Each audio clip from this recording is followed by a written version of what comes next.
ज़बान का फट जाना, ज़बान में दरारें आना, ज़बान में क्रैक्स आना, तो ये बहुत ही आम जनरल प्रॉब्लम हुआ पड़ा है आजकल अगर नोट किया जाए। सबसे पहले ये बता दूँ कि ज़बान का फटना ये कोई आम चीज़ नहीं होती जो ज़बान के गोश्त को इसमें क्रैक्स पैदा करती है। दरअसल इसके अंदर एसिड होता है, तेज़ाब होता है, बरूद होता है।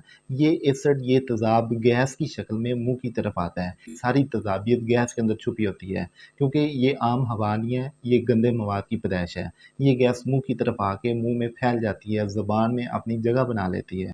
इससे मुँह की जो साइडें हैं उनमें छाले वगैरह तेज़ाबियत के असरात भी महसूस होते हैं और साथ ही साथ ये तेज़ाबियत ज़ुबान में क्रैक पैदा करती है, ज़ुबान में दरारें पैदा करती है जिससे ज़ुबान फटती है और इससे वाज़ह तौर पे ये बताया जा सकता है कि वो मरीज़ तेज़ाबियत का मरीज़ होगा, खुश्की का मरीज़ होगा, स्टोमक के हवाले से उसे प्रॉब्लम्स होंगे जिससे ये मसला होता है। इसके लिए ज़रूरी ये है कि सबसे पहले जिस्म के अंदर, खून के अंदर गंदा मवाद जो रुका हुआ है